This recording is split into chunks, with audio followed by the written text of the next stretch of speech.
Bienvenue à tous.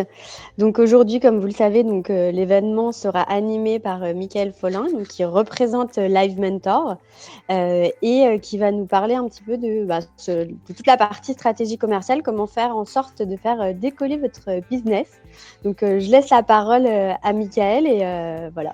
Peut-être qu'on peut, avant de vraiment lancer, si tu veux un petit peu introduire. Bonjour à tous, j'avais une slide prévue pour ça, du coup. Moi, je m'appelle Mickaël Follin, je suis donc coach dans l'accompagnement d'entrepreneurs. Ça fait maintenant un peu plus de 3 ans, enfin c'est depuis le Covid, donc comme j'ai fait un blackout au Covid, je ne sais plus compter le nombre d'années. Mais du coup, ça fait quelques années maintenant que j'accompagne des entrepreneurs dans la réussite de leurs projets, essentiellement avec un partenariat avec Live Mentor, donc, qui est un organisme de formation à destination des entrepreneurs et qui du coup met en relation leur formation avec des mentors pour les accompagner durant cette période-là. Je suis également responsable d'expérience client dans une grande entreprise de retail. Donc le retail, ce sont des magasins physiques. Et ma carrière, en fait, est passée par la vente. J'ai fait de la vente immobilière, de la vente en réseau, de la vente directe, de la vente MLM aussi. Donc MLM, pour tous ceux qui connaissent pas, c'est le format un peu Tupperware. Bon, c'était pas Tupperware, mais il n'empêche que c'est ce format-là. Donc voilà, dès qu'il y avait le mot vente, j'ai essayé de m'y frotter. Et du coup, c'est ce qui fait qu'aujourd'hui, j'ai essayé de développer des pertinences sur les sujets de la prospection commerciale. Et donc, du coup, c'est ce qu'on va voir aujourd'hui. Alors, n'hésitez pas, en fait, dans le chat, je vais le lire. Ce que je vous propose, c'est que quand vous avez des questions, n'hésitez pas à les écrire, du coup, dans le chat. Et on passera en fait aux questions au moment où je finirai les blocs. Vous allez voir, il y a 3 gros blocs dans ce webinaire. Je vais vous les présenter maintenant. Comme ça, en fait, ça va vous permettre de voir un petit peu quel va être le programme du jour. Le premier, on va voir les piliers, entre guillemets, ce qu'il faut au préalable prévoir pour réussir une bonne stratégie commerciale. Après, le deuxième bloc, ça va être donc du coup, on va voir quelques outils. Alors, on va pas pouvoir tout voir en 1 heure, c'est pas possible, mais en tout cas, j'espère que vous allez avoir suffisamment d'outils. Et après, derrière, on va passer à la notion de mise en action. Et donc, du coup, là, à chaque fin de bloc, ce que je vous propose, c'est que je prenne un petit temps pour regarder le chat et du coup, pouvoir répondre aux questions, éventuellement s'il y en a. Et puis, pour qu'on puisse en fait pouvoir dérouler ça. Parce que mon vrai challenge aujourd'hui, c'est de tenir tout ça en 1 heure. Mais vous allez voir, on va y arriver. Est-ce que vous êtes prêts? Je regarde vite fait si dans le chat ça dit oui, on est prêt. Oui, on est prêt. Super, on est prêt. Eh bien, on est parti alors. Du coup, on va commencer par les piliers d'une stratégie commerciale réussie. Donc, la première chose que j'ai envie de vous dire, c'est que, et c'est une phrase qui est assez rigolote, c'est « vendez le problème et pas la solution ». Alors, c'est un principe qui est pas toujours très évident à concevoir, mais en fait, les gens n'achètent pas une solution, ils achètent avant tout une réponse à un problème. Tout ça part d'une théorie, c'est la théorie de Simon Sinek avec les cercles d'or. Si vous ne connaissez pas, je vous invite vraiment à regarder, c'est plutôt assez incroyable, avec sa théorie du why, how, what. En français, c'est pourquoi, comment et quoi. Et pour le coup, tout part du pourquoi. Et ça, c'est hyper intéressant. Je vais vous prendre un exemple tout bête. Imaginez-vous, vous n'avez aucune compétence dans tout ce qui va être évier bouché, mais ce jour-là, vous avez un évier bouché à la maison. Qu'est-ce que vous faites? En fait, là, pour le coup, quand vous êtes face à une situation, vous avez un problème. Là, il se passe que dans la rue, il y a quelqu'un qui crie « Oh ouais, je débouche les éviers ». Là, pour le coup, vous allez tilter parce que vous avez un problème et lui, il est en train de dire qu'il répond au problème. Donc là, vous allez ouvrir la fenêtre, vous allez peut-être dire hey, « venez, j'ai besoin de vous, etc. » Par contre, si la même personne dans la rue disait « j'ai un furet, je vais pouvoir, donc j'ai un furet, ou alors j'ai une ventouse, ou alors j'ai une machine à pression. » Alors, je vous avouerai, je n'y connais rien non plus en tuyauterie, hein, donc tout ça, je l'ai su juste parce que j'ai regardé un petit peu sur Internet, mais pour le coup, s'il utilisait les solutions qu'il exploitait, eh bien, pour le coup, vous n'allez pas réussir à faire tilter la personne qui est en face, parce que du coup, lui, il a le problème, il ne connaît pas les solutions. Et donc, du coup, c'est comme ça, en fait, qu'on va pouvoir commencer à mettre le premier jalon dans la stratégie commerciale. C'est-à-dire que, en fait, si la même personne dans la rue disait « j'ai un furet, je vais pouvoir, donc j'ai une machine à pression. » Alors, je vous avouerai, je n'y connais rien non plus en tuyauterie, hein, donc tout ça, je l'ai su juste parce que j'ai regardé un petit peu sur Internet, mais pour le coup, s'il utilisait les solutions qu'il exploitait, eh bien, pour le coup, vous n'allez pas réussir à faire tilter la personne qui est en face, parce que du coup, lui, il a le problème, il ne connaît pas les solutions. Et donc, du coup, c'est comme ça, en fait, qu'on va pouvoir commencer à mettre le premier jalon d'une stratégie commerciale, c'est avant tout définir le problème qu'on résout pour un client. Ce qu'il faut bien comprendre, et ça va être la base de vos stratégies de prospection derrière, c'est que le client, il a un problème et vous y répondez. Et c'est le seul point commun que vous avez avec lui au moment où vous allez l'aborder. Donc, faites en sorte de bien définir le problème que vous résolvez. Au passage, une entreprise n'existe que parce qu'elle résout un problème. Si elle n'y a pas de problème, l'entreprise ne périclite, entre guillemets.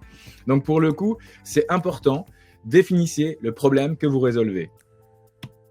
Je vais vous prendre 2 exemples et vous allez voir, il y en a un qui va être un peu notre fil rouge pendant tout ce webinaire et puis d'autres qui vont être plutôt ponctuels. Alors, j'ai pris l'exemple de Vania parce que j'aime beaucoup leur publicité, même si a priori, je ne suis pas leur cible. Mais en tout cas, Vania, donc pour tous ceux qui connaissent pas, ils vendent des serviettes hygiéniques. Je suis désolé, il est 12h30. C'est pas forcément le truc le plus glamour à cette période-là, mais en tout cas, l'idée c'est de prendre leur publicité. Et qu'est-ce qu'en fait ils disent dans leur publicité? Ils vous vendent pas en fait leurs produits. Ce qu'ils vont dire, c'est vous voulez porter des pantalons blancs. Vous voulez en fait que ces jours-là soient des jours normaux. Vous avez envie en fait de sortir avec les copines. Vous avez envie d'aller aux soirées. Eh bien, nous, on est la solution. En ce moment-là, ils sont en train de changer de persona. On va voir juste après ce que c'est le persona. Ils sont plutôt en train de cibler les personnes qui sont un peu plus âgées. Et là, du coup, en fait, leur publicité, c'est le même principe. C'est-à-dire qu'ils sont en train de dire, eh bien, vous avez envie de faire tous les mouvements de yoga que vous voulez. On voit 2 dames, en fait, qui sont au yoga dans la publicité. Vous avez envie de faire tous les mouvements. Vous avez envie de vous déplacer comme vous le sentez. Vous n'avez plus envie d'être gêné dès qu'on vous demande de bouger. Eh bien, nous, on est la solution. Eh bien, c'est assez incroyable de se dire qu'au final, alors qu'ils vont dépenser beaucoup d'argent pour diffuser leur publicité, ils vont mettre du coup pratiquement 2/3 de leur temps sur le problème à résoudre. Si je prends Illustration de patrimoine, donc c'est une personne que j'ai pu accompagner qui est dessinatrice en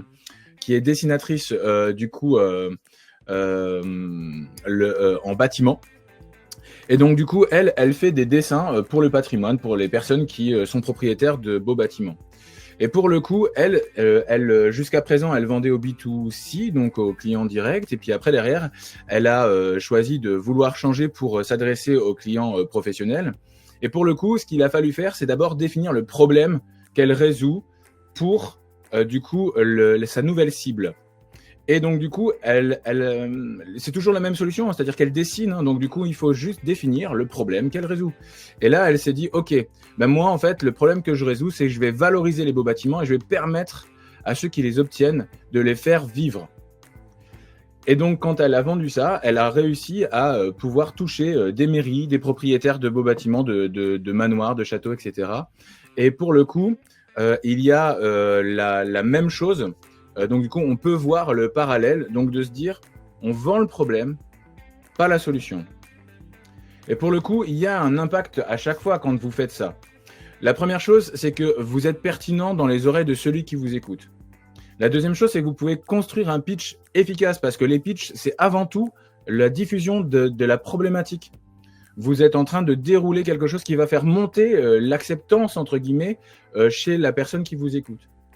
Le troisième point positif, c'est le discours et le wording, c'est-à-dire que vous allez pouvoir utiliser les mots des autres plutôt que les vôtres.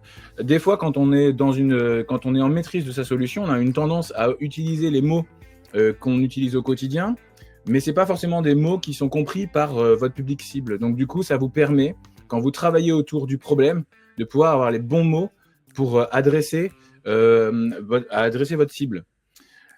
Un autre point aussi qui est intéressant, c'est que vous pouvez dissocier du coup la caractéristique, vous pouvez vous dissocier d'une caractéristique ou d'une spécificité technique. Là, pour le coup, dans les exemples, on a des grandes entreprises qui ont disparu à cause de ça. On peut penser à Kodak, on peut penser à BlackBerry, qui plutôt que de s'attaquer à un problème, ils ont voulu vendre leur solution. Kodak, c'était « je veux être le meilleur en argentique ».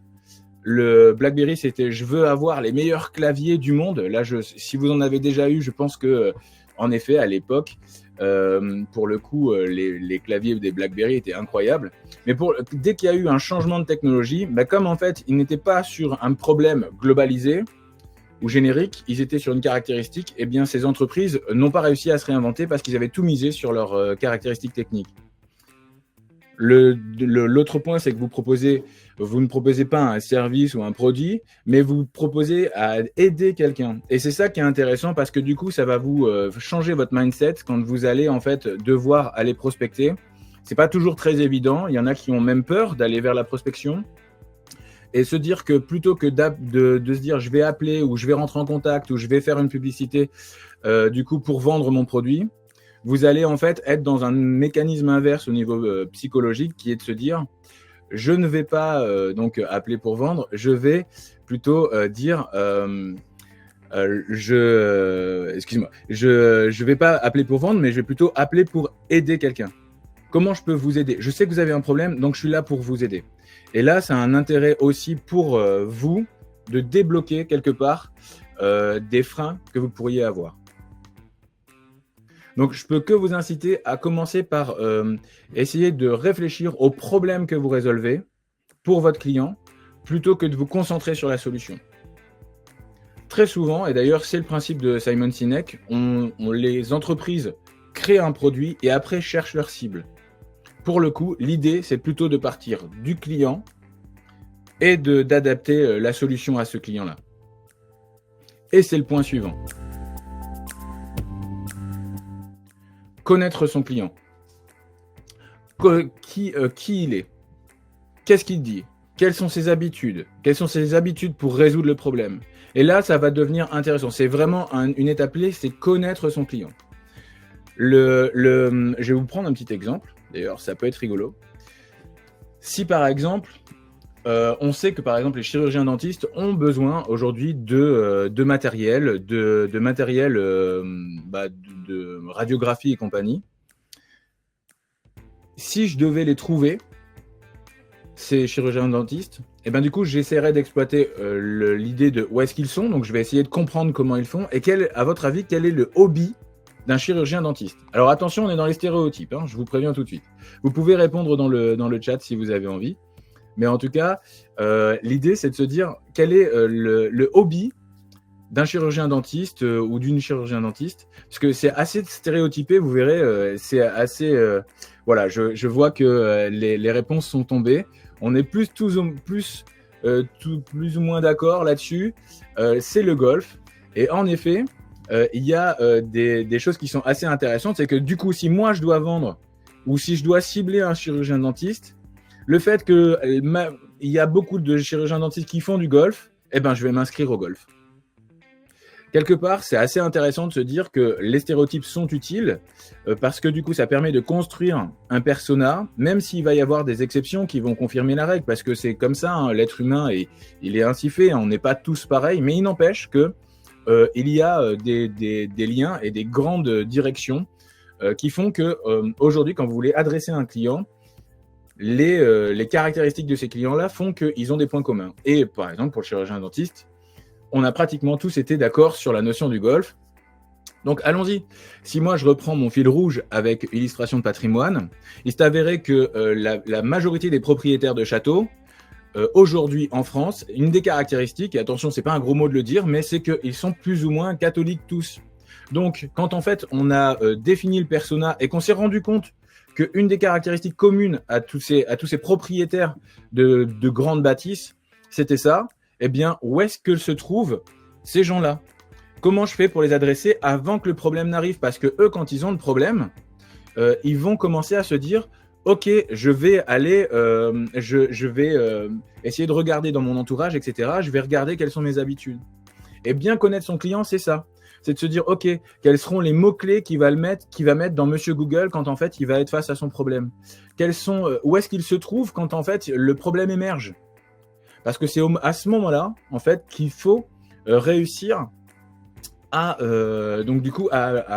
connecter avec ce client-là pour justement, après derrière, rentrer dans le tunnel de vente pour aller vers quelque part la signature avec vous. Donc très souvent, en fait, on exploite un petit exercice qui est celui-ci, c'est de se dire, ok, quels sont les 3 points clés que je connais de mon persona? Si je devais définir mon persona, quels sont mes trois points clés? À un moment donné, moi, j'avais ciblé des directrices de communication quand je travaillais sur Paris. Et il s'avère qu'un des points clés, c'est assez incroyable, mais c'est assez vrai aussi. Et donc, c'est là où on découvre des choses. C'est qu'au final, toutes les personnes avec qui j'avais avaient une caractéristique commune, c'est qu'elles étaient végétariennes. Donc, les repas, bah, quand moi j'allais en repas, je choisissais toujours des restaurants végétariens et j'avais une probabilité très forte de rencontrer mon public cible. Donc ça, c'était assez incroyable. Et donc ça peut participer au fait de se dire, ok, quand je connais mon persona, je sais où est-ce qu'il est, je sais en fait où est-ce que je vais pouvoir le trouver avant que le problème n'émerge. Donc ça, c'est un petit exercice qui peut être intéressant de pouvoir se dire, ok, quel est mon persona, comment je le comprends. Alors il y a plein d'autres questions qu'on peut poser pour le persona. L'idée n'est pas de creuser complètement sur le persona pendant ce webinaire, mais en tout cas, comment je le comprends, comment je l'analyse. Et pensez bien qu'une fois que vous avez fait ce travail-là, c'est pas fini. On l'a vu avec le Covid. Du coup, on l'a vu avec le Covid, le persona évolue pratiquement tout le temps. Il s'avère qu'avant, il y avait des habitudes, X ou Y, on avait pris l'habitude de faire d'une certaine manière pour répondre à son problème. Et puis après, en fait, il y a eu des mouvements, il y a des générations qui changent également. Donc, du coup, il y a des nouvelles habitudes qui se prennent.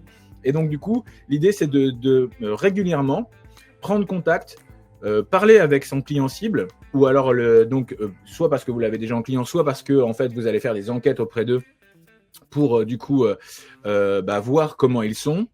Et du coup, vous allez pouvoir réadapter votre persona. Qui il est aujourd'hui? Est-ce qu'il est le même qu'hier? Sûrement pas. Donc du coup, c'est là où ça devient intéressant parce que il va y avoir ce besoin de tout le temps itérer les 3 piliers que je vais vous présenter aujourd'hui. Donc le problème en premier, le deuxième pilier qui est le persona. Et donc du coup, de pouvoir en fait à chaque fois se dire, ok, est-ce que c'est toujours vrai? Est-ce que c'est toujours vrai? Est-ce que c'est toujours vrai? Et le troisième pilier, c'est de définir sa valeur différenciante et forte. Là, pour le coup, c'est ce qu'on va appeler potentiellement la veille concurrentielle et se démarquer de ses concurrents. Et c'est les 3 piliers, en fait, pour construire une stratégie commerciale. Je vais vous prendre 2 exemples qui sont assez intéressants. Je vais prendre Les Secrets de Loli, qui est une des réussites françaises les plus frappantes de ces 5 dernières années. En fait, ce sont des produits en fait, ce sont des shampoings pour cheveux texturés. Il s'avère que c'est tout simplement en fait, on est dans la personne qui a lancé ça en fait va dans un marché qui est complètement saturé. C'est-à-dire qu'on a L'Oréal qui truste tout. On a plein de produits à ne plus savoir qu'en faire. Et la personne, quand elle a fait son analyse de marché, elle a regardé ce qui existait, ce qui marchait bien, ce qui marchait moins bien, quels étaient les clients cibles des acteurs actuels et quelles étaient les personnes qui étaient oubliées. Si on revient sur mon premier point, quels étaient les problèmes qui étaient résolus par les offres actuelles et quels étaient les problèmes qui étaient oubliés.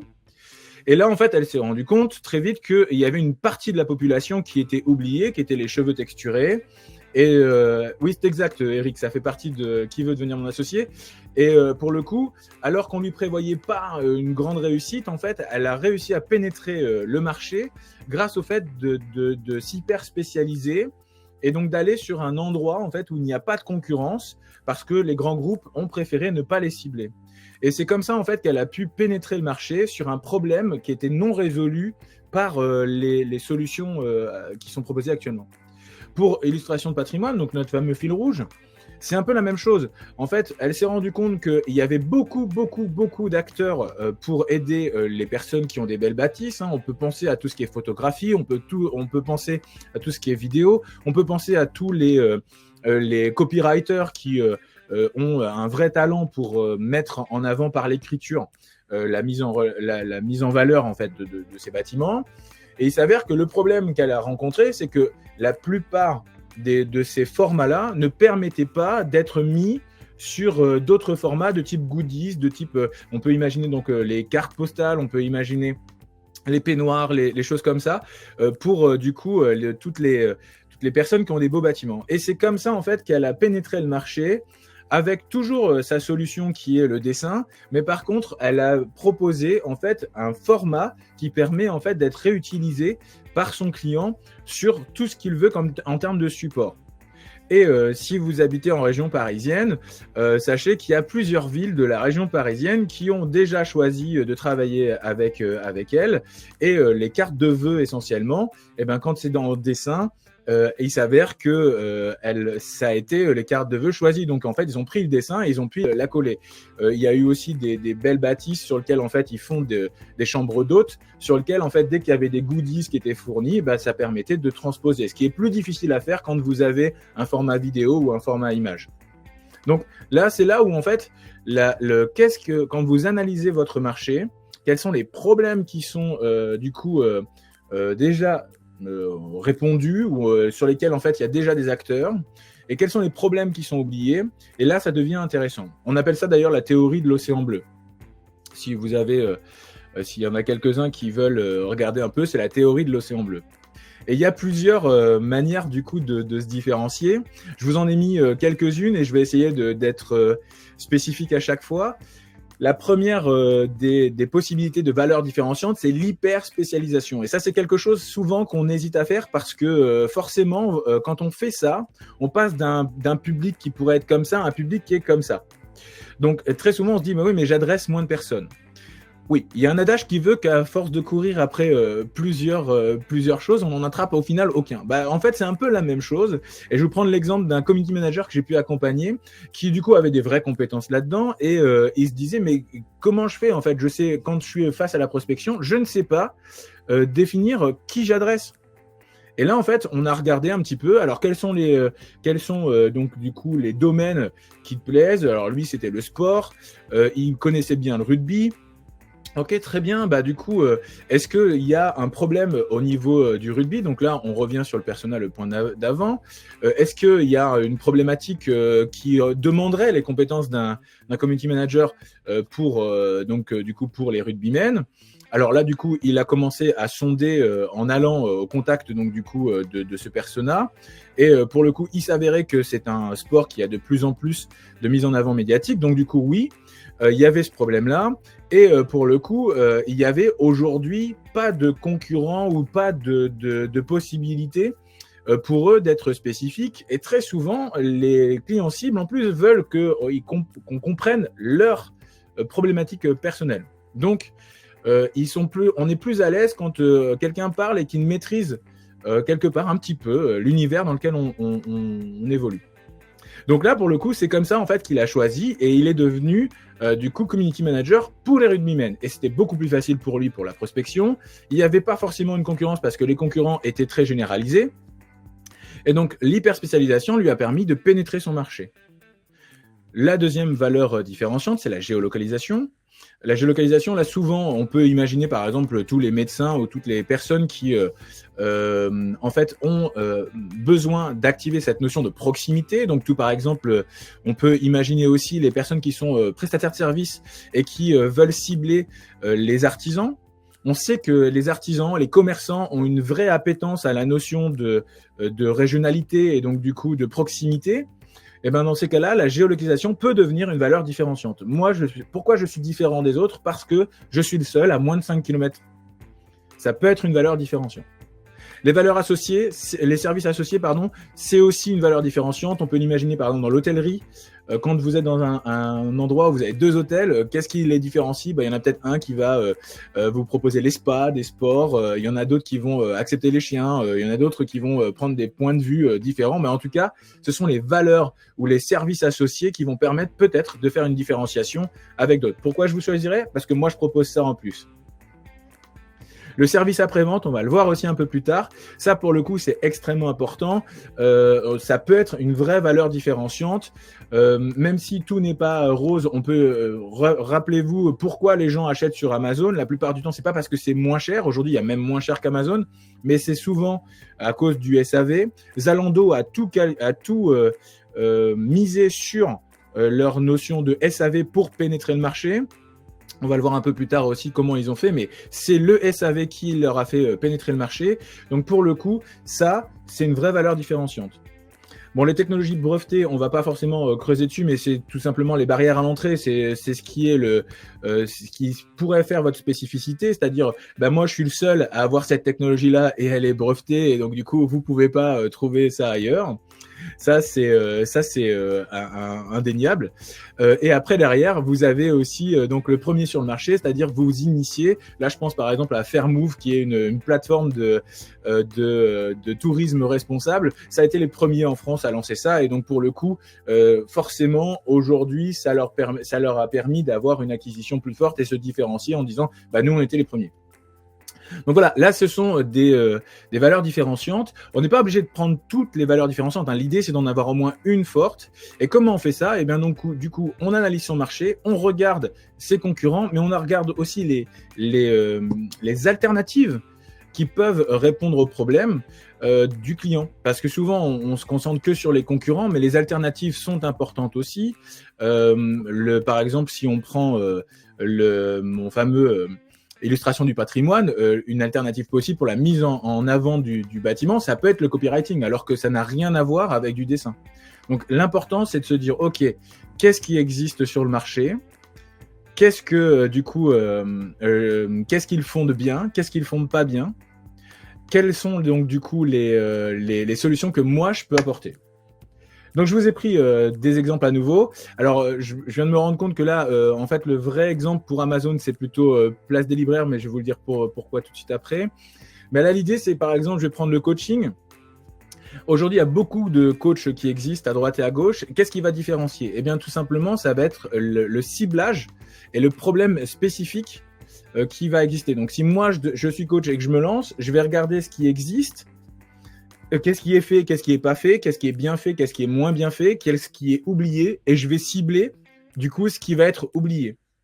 Mano Mano, j'adore l'exemple parce que c'est un exemple où dès le départ on leur a dit vous n'arriverez jamais à y arriver à pénétrer parce que du coup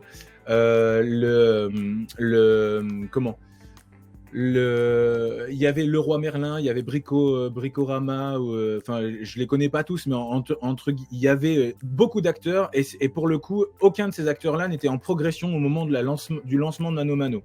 Et eux en fait ils se sont dit ok, mais quel est le problème que je veux résoudre? Ils ont analysé du coup ce que faisaient leurs concurrents. Qu'est-ce que faisaient bien leurs concurrents? Donc ça, ils faisaient bien la vente de leurs produits. Ils avaient des gens qui étaient hyper forts dans les rayons parce qu'il faut quand même admettre que les vendeurs là-bas sont quand même plutôt bons quand on leur pose des questions sur le niveau technique. Donc du coup, qu'est-ce qu'ils ne font pas? Et ce qu'ils ne font pas, c'est s'adresser à ceux qui ne savent pas faire de bricolage. Ils ne savaient pas faire. Alors aujourd'hui, c'est peut-être plus vrai, mais au moment de la pénétration de Mano Mano, c'est le cas. Et qu'est-ce qu'ils ont fait? Plutôt que de vendre une perceuse avec je sais pas quoi, 20 watts, un forêt, je sais pas trop quoi. Bon, moi, a priori, je suis la cible de Mano Mano. Pour le coup, ils ont dit, je vous vends un truc qui fait des trous. Je sais pas si vous vous souvenez des publicités, mais en tout cas, c'était ça. Et au final, ils ont pris les mots de leur cible. Et c'est incroyable. Et ils ont pénétré le marché en s'adressant à ceux qui étaient oubliés par les grands acteurs de ce marché-là, justement, ceux qui ne savaient pas, du coup, faire du bricolage. Et pour Amazon, le dernier point, c'était essentiellement, en tout cas, autour des livres. Parce que Amazon, historiquement, c'est d'abord un distributeur de livres. Je ne sais pas si vous le savez, mais en tout cas, ils se sont lancés là-dessus. Pour le coup, il y avait un truc qui était assez intéressant, c'est qu'aujourd'hui, est-ce que dans le marché actuel, on pourrait se lancer sur une plateforme pour distribuer des livres alors que Amazon capte pratiquement tout? On sait qu'Amazon pratiquement capte tout. Après, derrière, il y a un petit peu la Fnac et Cultura, mais globalement, quand vous regardez bien les actualités, la vente de livres sur Internet, c'est beaucoup eux. Et pour le coup, il y a un côté intéressant de se dire, est-ce qu'il y a encore de la place? Eh bien, il y a une société qui s'appelle Place des libraires qui s'est dit, ok, mais quel est le problème? Est-ce qu'il y a encore des problèmes qui ne sont pas résolus par Amazon? Et pour le coup, ils ont trouvé un problème pas résolu. C'est-à-dire qu'aujourd'hui, les livres, il y en a beaucoup qui sont édités forcément en nombre limité. Eh bien, une fois que c'est terminé, comment on fait pour le trouver? Comment on fait en fait aujourd'hui? Il y a forcément bien un libraire qui a le livre que vous avez. Eh bien, Place des libraires, vous allez dessus, vous pouvez rechercher votre livre. Et donc, du coup, s'il est disponible chez un libraire, l'achetez depuis Place des libraires et allez le chercher dans votre libraire, dans votre librairie d'à côté. Ce qui est assez incroyable. Donc, au final, ils ont trouvé leur océan bleu à eux, ils ont un business model particulier, mais en tout cas, ils permettent à ceux qui cherchent des livres qu'ils ne trouvent plus maintenant sur Amazon et les grandes plateformes, de pouvoir avoir accès aux différents du coup, stocks des libraires. Donc, il y a de la place à partir du moment où on analyse le marché et qu'on trouve le problème non résolu. Donc là, pour le coup, moi, j'en ai fini avec la première partie. Je vais regarder si éventuellement il y a des questions dans le chat là-dessus. Mais en tout cas, les trois piliers les plus importants, c'est le problème que vous résolvez, le persona et du coup la veille concurrentielle. Ce sont les trois gros piliers qu'on doit faire pour pouvoir construire sa stratégie commerciale. Et alors, j'ai cru voir une question à un moment donné, c'était comment on fait pour aller pour les rencontrer. Bah, une des choses qu'il faut faire, donc du coup, c'est aller à leur contact. Parce que quand on a des idées, la première chose qu'on a souvent, c'est qu'on a un frein sur l'idée en se disant mais il faut pas que j'en parle parce que sinon, en fait, on va me la piquer, etc. Bon, en fait, en vrai, c'est pas tout à fait juste. Et aujourd'hui, c'est assez rare que les gens piquent les idées des autres, mais en tout cas, pas au lancement. Plus tard, oui, surtout quand ça réussit, mais pas au lancement. Et ce qui est intéressant, c'est plutôt justement d'y aller en mode je n'ai pas de solution. Quand vous avez une envie de vous lancer ou quand vous avez déjà votre prestation et que vous voulez confronter votre marché, allez-y avec des questions neutres sans parler de votre solution. N'oubliez pas, vous ne vendez pas une solution, mais vous vendez une réponse à un problème. Donc plutôt que de dire est-ce que tu penses que si tu avais tel logiciel, ça marcherait mieux ? Non, pour le coup, c'est donc du coup plutôt aller vers ok, si tu avais une baguette magique, qu'est-ce que tu aimerais ? Quels sont les problèmes que tu as ? Alors derrière, vous pouvez orienter vers le secteur, hein, mais quel est le problème que tu as, par exemple, sur le digital ? Est-ce que si tu avais une baguette magique, qu'est-ce que tu aimerais que ça fasse ? Et pour le coup, c'est là où vous allez avoir le plus de retours à partir du moment où vous vous concentrez sur plutôt les problèmes qu'ils rencontrent plus que les solutions que vous pourriez apporter. Donc, allez au contact de votre persona, en tout cas de celui qui vous paraît être le bon. Après, derrière, essayez de trouver une idée, non, je la refais, le mot ne marche pas. Retournez auprès d'eux pour valider l'idée et faites en sorte après, derrière, de pouvoir la tester pour voir à quelque part comment elle est considérée par votre persona. Exactement. Alors, pour le coup, créer le tunnel de vente, on va le voir juste après. Mais pour le coup, la notion de revaloriser l'offre, exactement. En fait, très souvent, les freins vont venir et donc du coup, vous allez pouvoir du coup revaloriser l'offre. Après, derrière, au-delà de construire l'offre, il y a aussi comment je vais la présenter. Parce que des fois, présenter l'offre, du coup, est un point assez intéressant. Alors, il y a un exemple qui est assez intéressant de la part de Sandrine, qui est en sophrologie. Alors, les sophrologues, c'est assez rigolo parce que c'était la vague avant les coachs. On a eu beaucoup de sophrologues qui se sont lancés. Et pour le coup, c'est assez intéressant parce que là, en effet, il y a plusieurs valeurs différenciantes possibles. Moi, j'ai un ami qui est, lui, du coup, pas en personne en endroit rural, mais plutôt en ville. Et au final, il y en a beaucoup. Et comment il a fait ? Il a regardé ce qui se faisait et ce qui se faisait pas. Et il s'avère que dans son cas à lui, il a vu que dans son entourage, beaucoup de gens souffraient d'acouphènes. On sait que la sophrologie peut aider des gens qui sont en souffrance. Donc du coup, en fait, il s'est spécialisé dans la sophrologie pour les personnes qui ont l'acouphène. Et il est le seul en France. Donc pour le coup, non, ils sont 2 en France. Donc pour le coup, c'est une possibilité de se différencier. Mais les sophrologues ont aussi la possibilité aussi de se dire la géolocalisation est une valeur différenciante. Donc pour le coup, ça dépend un peu. Il faut faire une analyse de concurrence. Qu'est-ce qu'il y a autour de toi ? Quelles sont les solutions en fait qui existent pour les personnes qui ont besoin donc de répondre à une problématique de souffrance ? Et pour le coup, est-ce que du coup ils sont prêts à bouger ?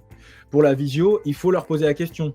Est-ce qu'ils sont prêts à prendre la visio ou est-ce qu'ils préfèrent ou est-ce qu'ils ne font pas confiance à ça ? Il ne faut pas oublier que le persona, c'est l'élément clé. C'est lui qui va vous dire quelles sont leurs habitudes de consommation pour résoudre le problème. Alors pour Fadila, est-ce qu'il faut une offre ou plusieurs offres? Ben là, je dirais que ça dépendra beaucoup du persona. Il faut regarder quels sont les freins. Mais là, on va peut-être regarder juste après. Et du coup, tu me dis si je réponds ou pas à la question. Donc du coup, je vais passer sur le grand pilier d'après, qui sont donc du coup les outils de la stratégie commerciale. Donc, je le répète à nouveau, mais le persona va être l'élément clé parce que c'est-à-dire que c'est à travers lui qu'on va choisir les outils. Le premier point que je vais aborder, c'est le processus de prospection.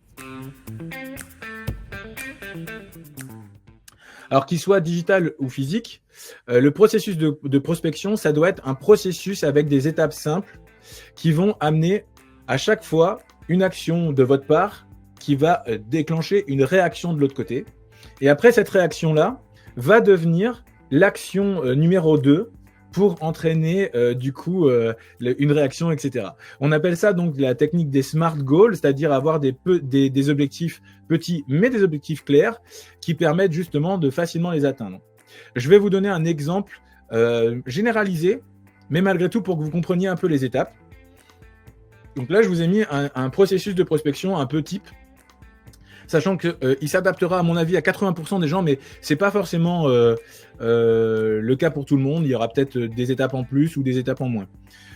Très souvent, d'ailleurs, au passage, le premier contact, c'est le moment où on se trompe souvent parce qu'on pense que quand en fait on doit rentrer en contact avec la personne, que ce soit avec un démarchage téléphonique, que ce soit par un mail, que ce soit par une publicité sur Internet ou un email avec les réseaux sociaux, on a une tendance à vouloir vendre tout de suite et avoir cette contrainte de se dire « oui, mais il faut vraiment que je lui donne envie d'acheter ». Non, pour le coup, quel est votre objectif quand vous rentrez en premier en contact avec un client ? Là, pour le coup, une action, une réaction. Moi, si je veux rentrer en contact en premier, la première chose que j'ai envie de savoir, c'est de pouvoir avoir du temps avec la personne pour le faire.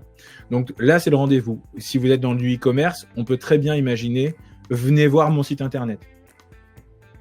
Donc pour le coup, c'est la notion de rendez-vous. Je veux obtenir un rendez-vous. Donc, mon objectif, par exemple, si j'utilise un pitch, si je fais une démarche téléphonique, si je fais une démarche email, si je fais un email, mon objectif, c'est d'obtenir un rendez-vous. Je veux rien de plus.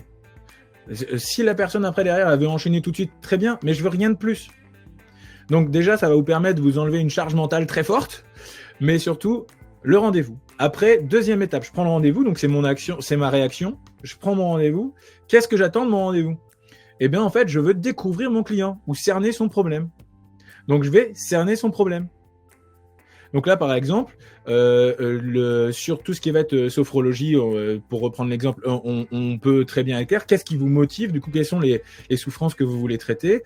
Pour un site web, c'est aujourd'hui, qu'est-ce qui vous manque dans votre quotidien sur la notion de vente, etc. Donc, pour le coup, on va cerner le problème. Après, une fois qu'on a le problème qui est cerné, donc hop, et il devient une action, on va faire une proposition, un devis ou un panier, mettez ce que vous voulez. Après, cette proposition, elle va devenir en action la levée de frein. Alors, ce passage-là, il n'est pas toujours existant, mais en tout cas, il peut exister. Donc, c'est-à-dire, j'ai mon devis. Ok, bah alors, je trouve que c'est pas clair, je vous trouve trop cher, etc. Enfin, la levée de frein.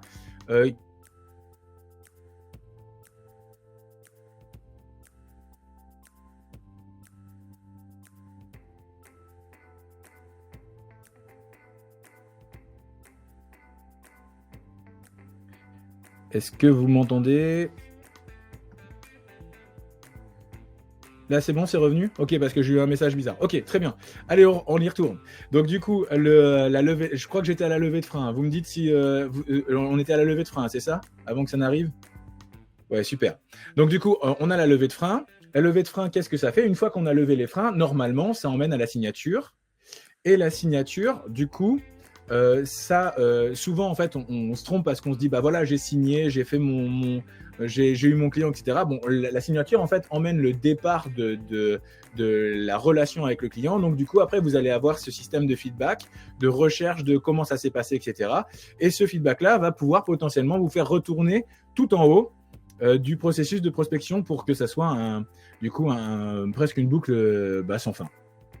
Donc, en vrai, là, l'idée, c'est de se dire, moi, mon chemin de prospection, ou ce qu'on appelle le tunnel de vente, comment je veux le découper? Et là, l'idée, c'est qu'à chaque fois, il faut qu'il y ait une direction et une action qui soit, une réaction qui soit définie et simple. Plus vous allez mettre une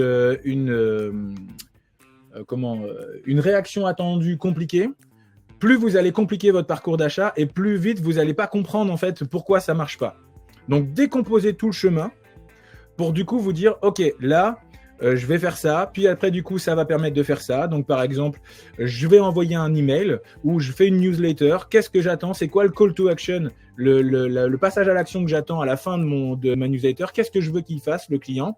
Bah, du coup, le client, je veux qu'il aille sur mon site internet. Ok, bah, dans ces cas-là, je veux qu'il aille sur mon site internet. Et en fait, faites le chemin pas à pas et écrivez-le comme ça sur un papier, sur une ligne, sur une note, mettez ce que vous voulez. Mais en tout cas, décomposez-le avec à chaque fois une action et une réaction attendue. Et là, ça va vous permettre du coup de pouvoir décomposer.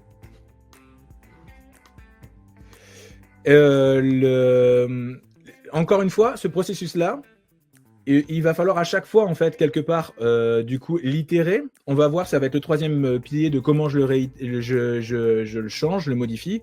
Parce que comme pour le persona, les habitudes changent. Donc, du coup, ce processus-là peut également, du coup, être modifié. Parce que les habitudes vont changer. Donc, créer un processus clair va vous permettre d'être serein et de surtout moins vous mettre la pression. La vente, quand vous arriverez à la vente, c'est pas la fin de votre relation. Donc pensez bien que en fait le processus de prospection ou le processus commercial ne finira pas à la signature, elle continuera. Je vous invite vraiment à faire l'exercice de décomposer ça et après derrière de le mettre en confrontation avec la réalité pour voir si ce que vous avez créé est tout à fait juste, et ça va vous permettre au passage de dupliquer en fait ce processus.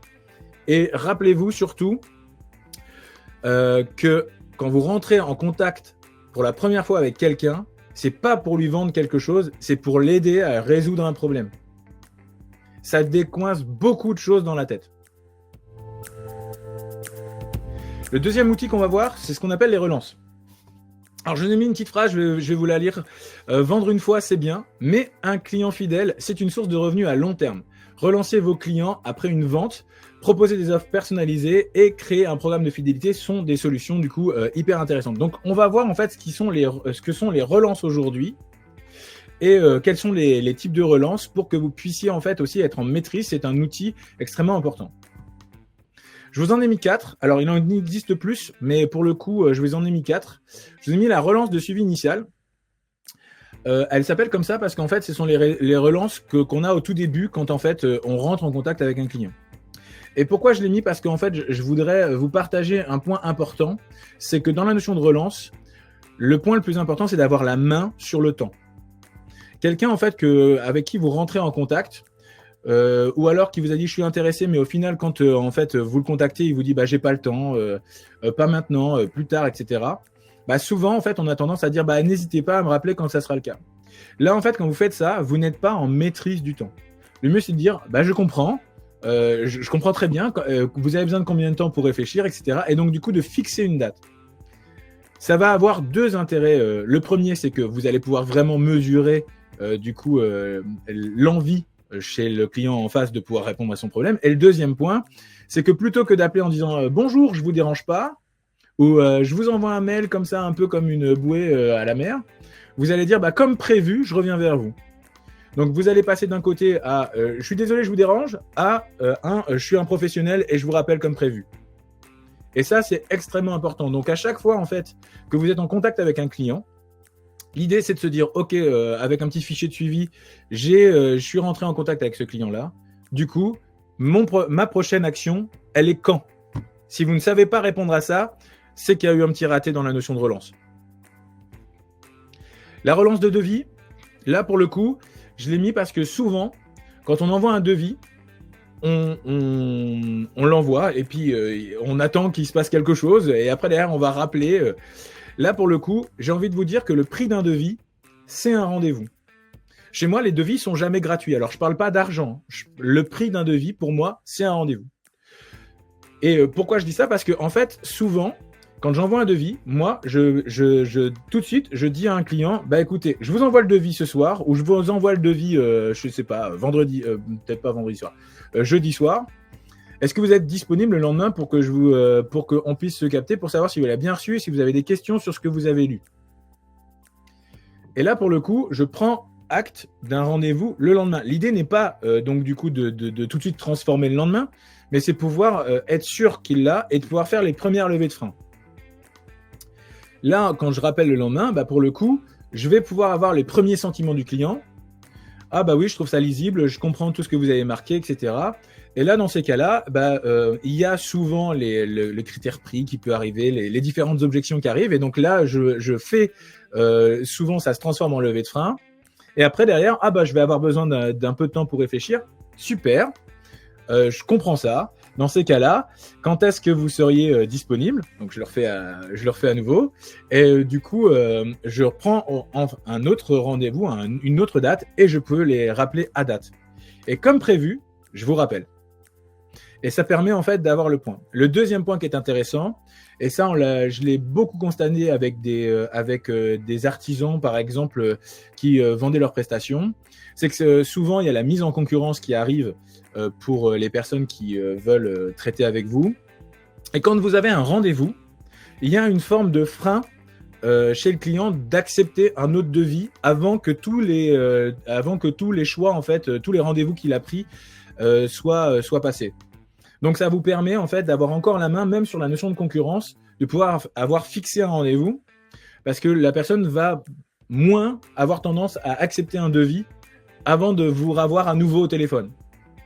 Donc, ça vous permet après derrière de pouvoir donc du coup modifier votre devis parce que vous avez envie de vous aligner sur la concurrence, soit de promouvoir la raison pour laquelle en fait vous êtes plus cher ou vos valeurs différenciantes, en tout cas de mettre en avant vos valeurs différenciantes.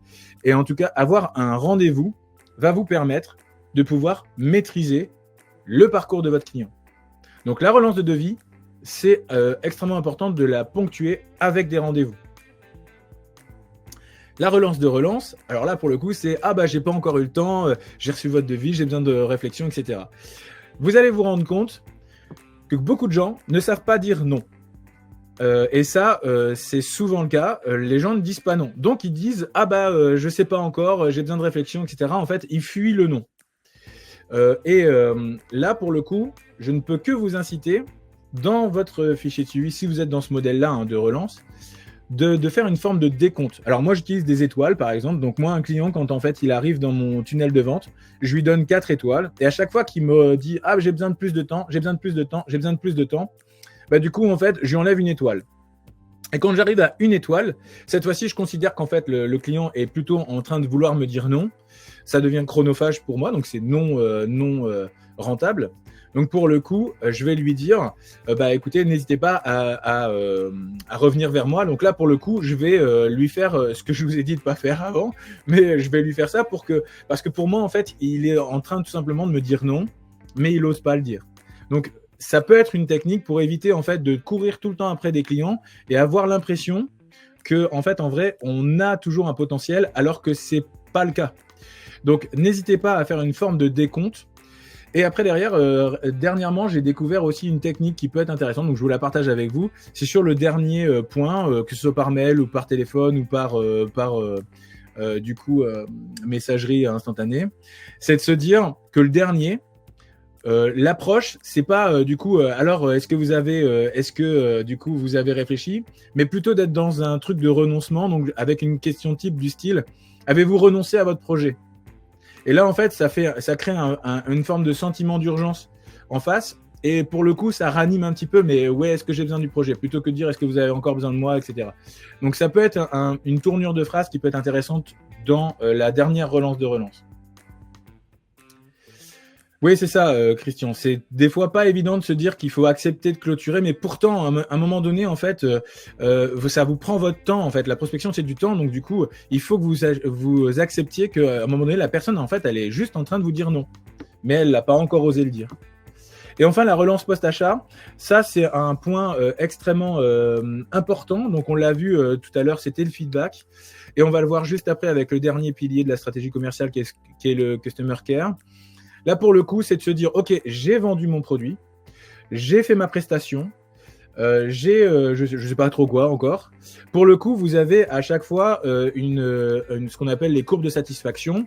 Le client, en fait, il va être au summum de sa satisfaction à un moment donné. Donc, c'est à vous de le définir en fonction de l'impact du produit ou du service que vous distribuez.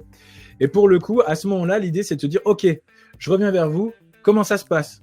Est-ce que ça a donné satisfaction? Ah, j'ai appuyé sur un mauvais bouton. Est-ce que ça a donné satisfaction?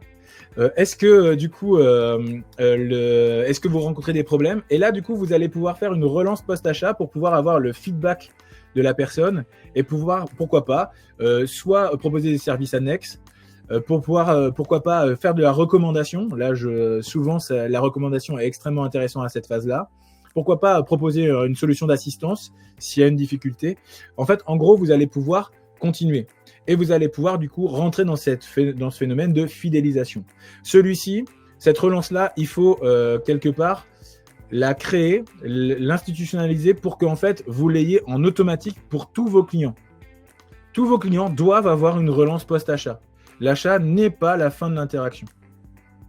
Et c'est extrêmement important parce que, c'est la fameuse slide où j'ai fait le teasing, un client qui revient, un client fidélisé, coûte 5 fois moins cher qu'un client à aller chercher. Et en plus, vous allez avoir une tendance aussi à avoir beaucoup moins de freins. Parce que si ça s'est bien passé, la confiance est déjà là. Et vous allez, le client va forcément avoir beaucoup moins de mal à dire « Ok, bah, du coup, je vais revenir. » Ouais, c'est ça. C'est un client satisfait, c'est c'est une potentielle nouvelle affaire. Exactement. Moi, quand je travaillais dans l'immobilier, quand j'allais vers la signature, donc c'était 3 mois après, au final, les gens, leur pic de satisfaction, c'était pas au moment où ils signaient au final avec moi l'acte d'achat, mais c'était quand ils avaient la remise des clés auprès du notaire. Et au final, à la remise des clés auprès du notaire, c'est là où la plupart du temps, mon travail de recommandation se faisait. Et ça faisait beaucoup de clients. Donc, c'est extrêmement intéressant en fait à creuser cette fameuse relance post-achat. Pour le coup, on va le voir dans le Customer Care, je ne vais pas trop vous teaser, mais il y a d'autres exemples qui peuvent être hyper intéressants. Et donc, du coup, forcément, ça fait trois fois que je vous parle de Customer Care. Les relances sont une priorité de prospection, là, j'avoue, je comprends pas la question, Christian. Mais du coup, si tu l'as réécrit, je répondrai à la fin du module. Du coup, le Customer Care, donc du coup, le mot pour mot, c'est client et soins ou attention. Pour le coup, ça, c'est intéressant de le regarder. Là, on va parler donc du cycle de vie d'un client. Donc, on a vu déjà le processus commercial, donc avec les fameuses SMART Goals et les étapes clés. Et bien du coup, il faut savoir que le Customer Care intègre ça, mais il y a aussi le avant, comment le client m'a connu, et le après, qu'est-ce qui se passe une fois que j'ai signé. Là, je vais vous prendre plusieurs exemples parce que le Customer Care, c'est souvent un point qui est pas forcément très connu. Mais tout à l'heure, je vous ai pris Amazon, on va commencer par lui. Amazon, du coup, en effet, souvent, c'est le SAV qui compte le plus et c'est pour ça, en fait, qu'on va chez lui. C'est vrai que j'ai vu circuler sur le site qu'il y avait aussi les délais de livraison, même si c'est un peu moins vrai en ce moment. Mais il n'empêche que c'est vrai qu'à un moment donné, ça a été le cas. On ne les choisissait pas, au final, pour leurs produits ou pour leur prix. On les choisissait, au final, pour leur service après-vente. Donc, c'est assez incroyable. Pour qu'est-ce qui se passe si je suis pas livré? Qu'est-ce qui se passe si, du coup, j'ai un problème avec le produit que j'ai acheté? Zalando, je vous ai fait le teasing au départ. Zalando, en fait, ils avaient trouvé le problème, c'est-à-dire qu'aujourd'hui, les chaussures étaient forcément avec un choix limité, avec des prix qui étaient élevés. Donc, du coup, ils se sont attaqués à ça. Et en fait, ils ne comprenaient pas pourquoi les gens mettaient dans le panier, mais ne passaient pas à l'acte d'achat. Et donc, du coup, ils ont interrogé les clients qui avaient du panier. Donc, ils sont allés au contact. Donc, ils ont fait des enquêtes auprès des gens qui avaient fait des paniers. Et pourquoi? Quand ils se sont lancés, c'est incroyable, hein, mais vrai. quand vous choisissiez une taille de chaussure, vous aviez un patron qui était envoyé sur votre adresse mail ou depuis le site web, et vous pouviez l'imprimer. Et une fois que vous l'imprimiez, vous mettiez votre pied à l'intérieur du patron et vous voyez en fait si tout simplement la taille de chaussure fonctionnait. Comment vous dire que chaque imprimante imprime un peu comme il veut? Donc du coup, il y avait énormément de gens qui avaient extrêmement peur de cette technique-là. Et ils se sont rendus compte que c'était ça le frein. Ils comprenaient pas pourquoi leur vente décollait pas, et ils ont compris que c'était le frein venait de ça. Donc du coup, ils ont décidé d'introduire le retour gratuit à 30 jours. Donc c'est du SAV au final qui a déclenché chez eux l'explosion des ventes. Le retour à 30 jours. Je vais vous prendre un autre exemple qui est Mamselle Térébenthine, donc le logo vert. C'est une artiste peintre qui peint du coup sur des meubles. Donc c'est des meubles Mado et du coup en fait vous pouvez lui dire j'aimerais telle thématique et du coup elle vous fait du coup un meuble avec la thématique. Et elle en fait elle a mis au cœur de sa stratégie commerciale le customer care, c'est-à-dire qu'elle s'est rendue compte que gérer un client qui est pas content du final, c'est extrêmement compliqué parce que elle peut pas tout reprendre. Donc ce qu'elle a fait, c'est que dans son offre, elle a fait tout simplement du coup on se contacte. Voilà, dans l'offre, qu'est-ce qu'il y a? Je vais vous faire 3 propositions de dessins, de 3 croquis rapides. Vous allez pouvoir choisir parmi les 3 celui qui vous parle le plus. Et vous avez le droit à une modification. Ça, c'est inclus dans l'offre. Une fois qu'en fait, vous avez fait votre choix ou où j'ai fait la modification et elle vous convient, je passe sur le projet final, mais avant de le mettre en peinture, je vous fais le dessin réel. Et à ce moment-là, on se contacte à nouveau. Et là, pour le coup, je mets également une possibilité de changement. Et là, pour le coup, une fois qu'en fait, la possibilité de changement, elle est faite et qu'on valide une des 2 solutions, je passe à la mise en peinture sur le meuble. Et en faisant comme ça, elle s'est évité 95% de gens insatisfaits. Et ça a permis aussi, au passage, de décoincer les craintes de son persona, parce que c'est pas donné ce qu'elle fait, c'est normal, c'est de l'artisanat, mais en tout cas quand il y a de l'argent en jeu, c'est pas toujours très évident. Est-ce que ça va me convenir, est-ce que ça va pas me convenir? Donc ça, c'est le customer care et c'est ce qu'elle a fait. Pour illustration de patrimoine, donc notre fameux fil rouge, pour le coup, elle, ce qu'elle a fait, c'est qu'elle a mis en place dans son customer care, au bout de 30 jours, elle les rappelle pour savoir comment ça se passe avec le produit fini. Est-ce qu'ils ont réussi à le mettre sur les supports qu'ils voulaient? Est-ce qu'ils sont contents? Est-ce qu'ils sont satisfaits? Est-ce qu'ils ont obtenu le résultat qui était attendu? Et pour le coup, en faisant comme ça, elle s'intéresse à son client et en fonction des réponses, elle va pouvoir positionner à nouveau, pourquoi pas, une nouvelle prestation. Elle peut positionner de la recommandation et c'est comme ça qu'elle obtient ses nouveaux clients ou ses nouveaux projets. Donc on voit que le customer care est une partie importante du processus commercial. Et pour le coup, comment on fait? On va chercher les avis. On va se connecter aux autres. Et j'aime bien la phrase de Mandela qui dit « Dans la vie, je ne perds jamais, soit je gagne, soit j'apprends ». Parce que très souvent, la crainte qu'on a quand on est face à un client et le pourquoi on ne va pas vers eux, c'est parce qu'on a peur du non, on a peur du rejet. Et pourtant, en fait, quelqu'un qui vous dit, par exemple, pourquoi vous n'avez pas acheté? Parce que je trouve que le SAV n'est pas bon, etc. En fait, vous ne devriez pas avoir peur de la négative parce qu'elle va vous permettre de gagner et de grandir et de faire évoluer votre offre. Pourquoi en fait vous ne développez pas? Pourquoi en fait les gens ne prennent pas? Interrogez-les. Pourquoi vous avez dit non? Je ne veux pas vous faire changer d'avis, mais c'est important pour moi en fait. Ça va me permettre d'évoluer. Et donc du coup, vous allez pouvoir être dans cette philosophie de Nelson Mandela, de se dire, ok, si j'ai signé, super, j'ai gagné. Si je n'ai pas signé, j'apprends. Et là, pour le coup, vraiment aller au contact, parce que c'est quelque chose qui va être important pour votre entreprise. Ne restez pas dans l'ignorance du pourquoi en fait ça ne décolle pas. Rentrez en contact avec votre persona. Pourquoi la personne qui est face à moi, alors que c'est mon client type, que je réponds à son problème, que j'ai pas de concurrent, les fameux 3 points qu'on a vus au tout début, pourquoi il le fait pas? Est-ce que c'est l'offre? Donc là, du coup, je vais répondre à la question qui avait été dit, est-ce qu'il faut une seule offre? Est-ce qu'il en faut plusieurs? Est-ce que c'est l'offre? Est-ce que c'est la modalité de paiement? Est-ce que c'est la peur du résultat? Quel est le frein aujourd'hui aller vers ça. Eh bien, contactez-les.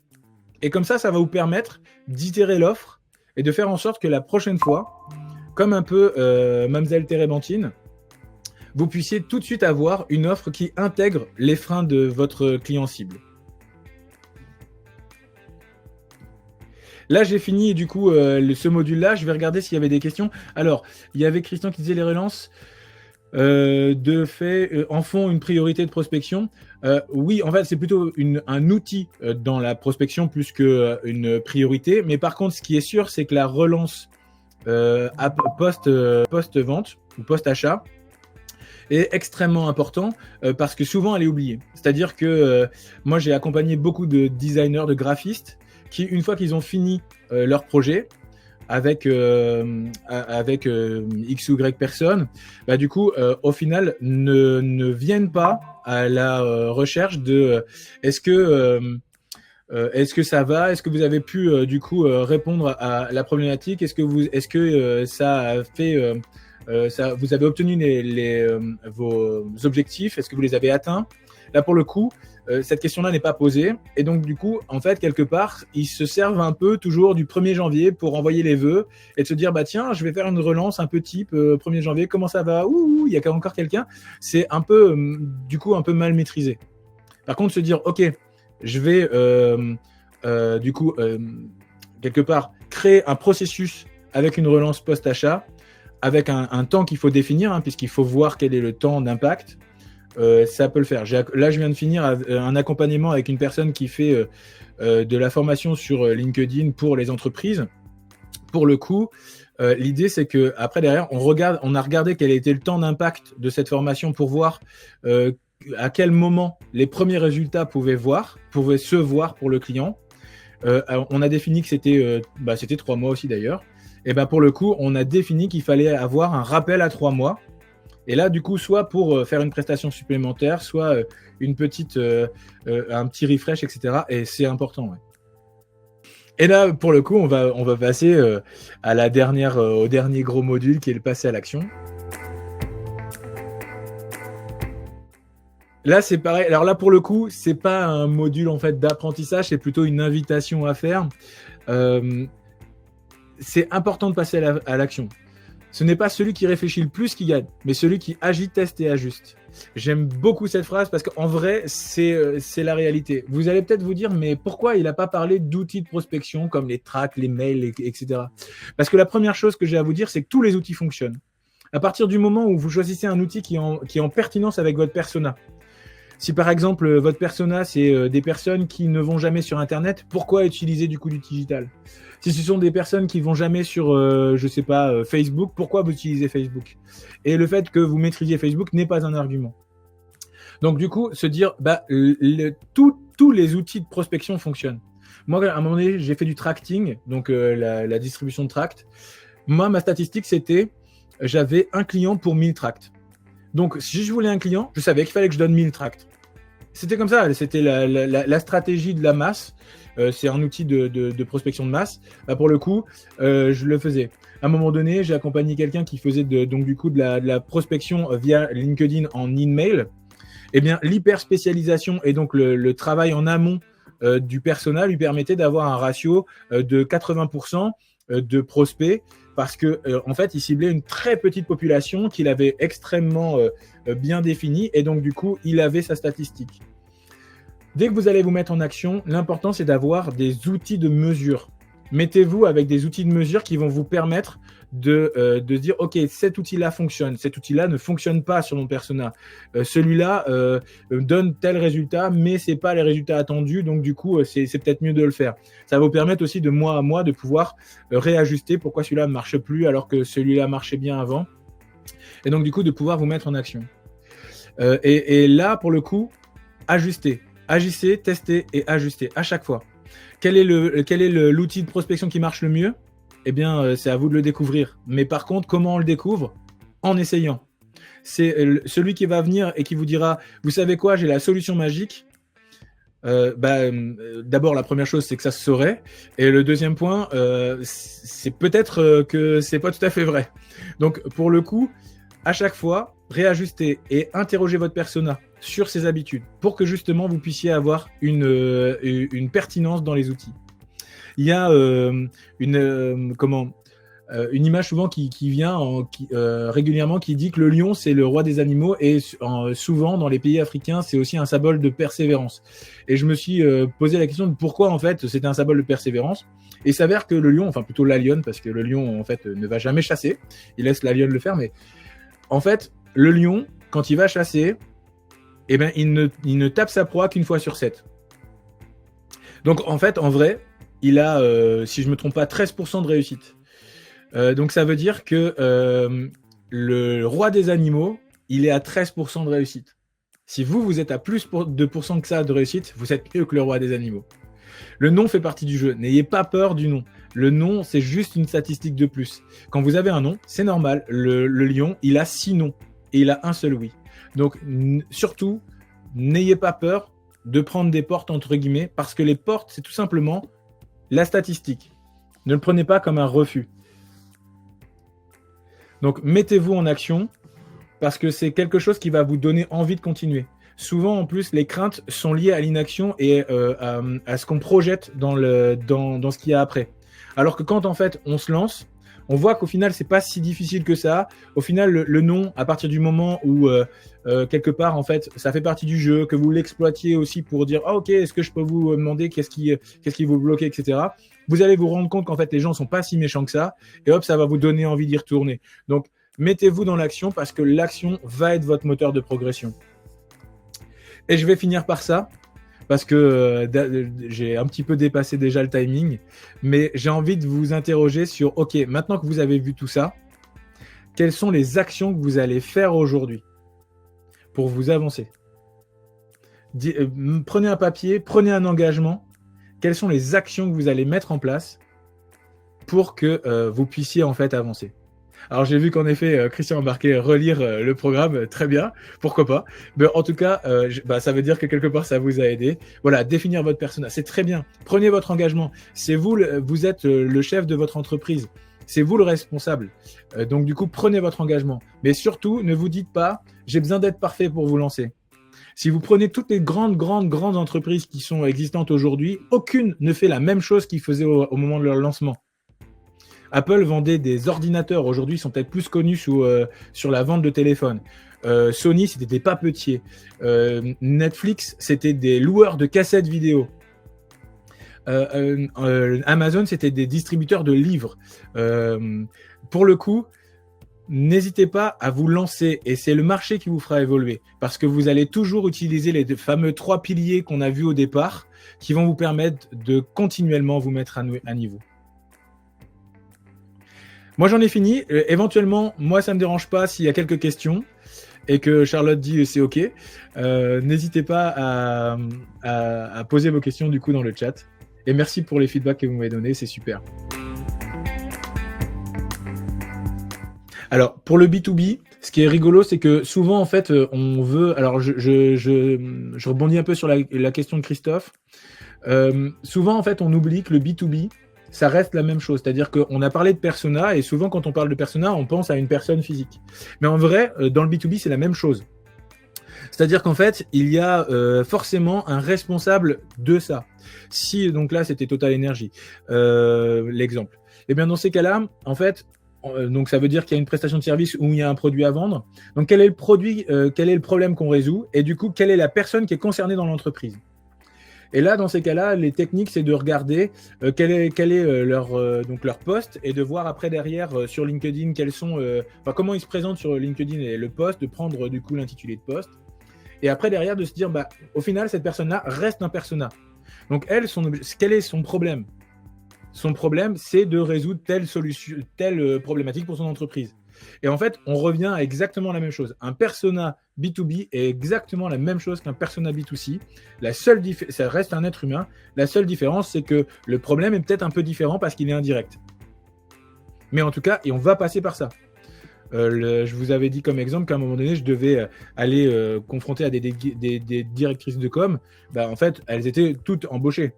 Mais pour le coup, ça restait un persona spécifique. Où est-ce qu'elles vont?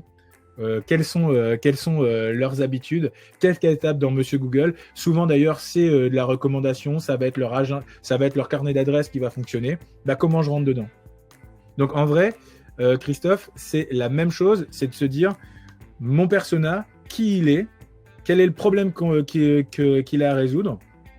Et souvent, c'est pas la solution que vous apportez. Très souvent, ça va être, par exemple, j'ai besoin de développer mon chiffre d'affaires. J'ai besoin d'acquérir plus de clients, etc. Donc, au final, c'est pas tout à fait la même chose. Je crois qu'on a une question de Fadila. Enfin, je ne sais pas si c'est une question ou plutôt une remarque. Je complète le message précédent pour une offre promotionnelle. Oui, alors les offres promotionnelles, ça peut être intéressant. Il faut juste voir en fait si ça ne crée pas une habitude d'achat qui attend la promotion.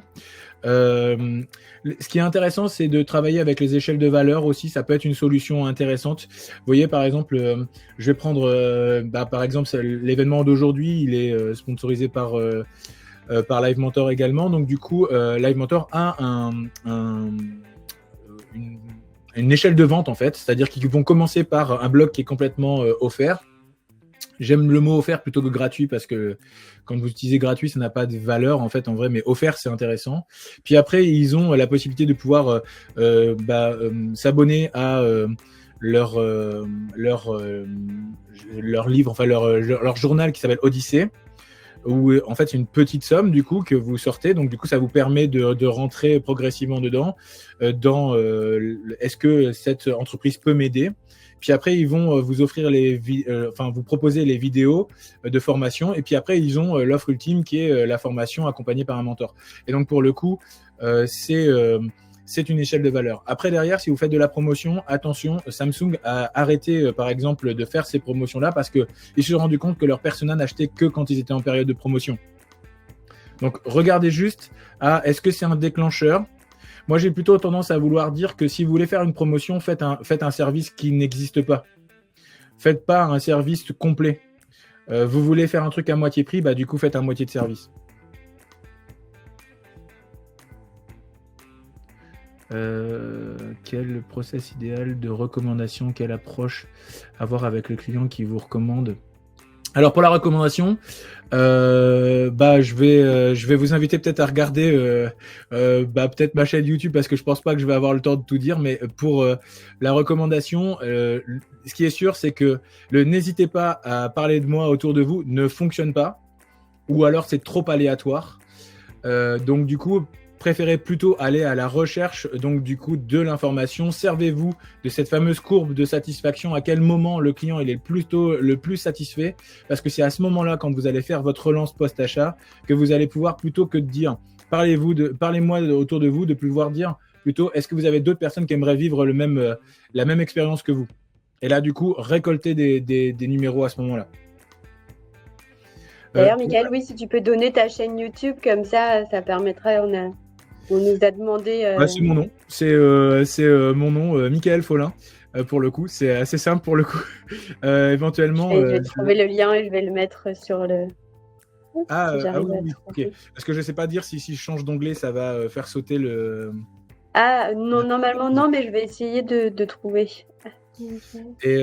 Mais du coup, alors pour les temps, pour les relances, ce qu'il faut voir en fait, c'est chaque univers d'entreprise va avoir un temps différent. Moi, quand j'étais dans l'immobilier, c'était au moment de la signature, donc c'était 3 mois plus tard. Il y a d'autres personnes qui vont plutôt être à 30 jours. Il y en a même qui vont être à 7 jours. Il y en a même, ça va être au moment où ils vont finir l'intervention. Par exemple, j'ai accompagné un artisan peintre. Lui, c'était au moment où il faisait le check-up du chantier à la fin, où c'était le moment où sa courbe de satisfaction était la plus haute. C'était là où il faisait son programme de recommandation. Voilà, c'est super. Merci beaucoup, Charlotte. Du coup, c'est extrêmement intéressant de se dire, OK, à quel moment est mon pic de la courbe de satisfaction pour mon client? Et c'est à ce moment-là qu'il faut rentrer sur le post-achat. Oui, ça dépendra pour Eric, oui, ça dépend forcément de ce que tu fais, mais les salons professionnels, c'est un bon moyen. Alors, vous avez deux façons de faire. C'est soit, en fait, vous êtes la personne qui va être dans les intervenants du salon, et donc, du coup, il va falloir quelque part appeler les clients. Et là, pour le coup, c'est le pitch. Rappelez-vous le problème, parce que là, pour le coup, le seul moyen de pouvoir appeler les gens vers votre stand, oubliez pas, hein, le seul point commun que vous avez avec votre prospect, c'est que lui, il a un problème et vous le résolvez. C'est le pitch. Après, derrière, si vous y allez, du coup, n'hésitez pas non plus donc, si vous êtes visiteur, n'hésitez pas non plus à aller vers les personnes, parce que très souvent, on peut se servir des salons pour aller voir son persona, parce qu'on sait que son persona est à cet endroit-là. Là, pour le coup, c'est pareil, c'est le pitch inversé. Quel est le problème que vous résolvez pour les personnes qui sont du coup en train de tenir le stand? En tout cas, c'était très clair, hein. Vraiment, merci beaucoup. Swaven prévoit un second opus sur cette thématique-là. On va effectivement réorganiser une masterclass comme cette semaine. On n'a pas encore les dates, mais on vous tiendra au courant sans souci. Bon, j'ai l'impression qu'on est bon sur les. Ça a l'air d'être pas mal, hein. C'est cool si tout était clair. Génial. Écoute, merci beaucoup, Mickaël, pour ton intervention. Et merci à toutes les personnes qui ont participé, qui sont restées jusqu'au bout. Et vous avez la chaîne de Mickaël, donc j'imagine que voilà, s'ils ont besoin de te contacter, s'ils ont des questions. Ah ouais, complètement. Mon Voilà. LinkedIn est pour ça, et puis ma chaîne aussi. Puis n'hésitez pas aussi, avec Live Mentor, je suis sur la formation Vendre et Convaincre. Donc si vous avez aussi envie de développer plus en accompagnement, ça peut être aussi une solution.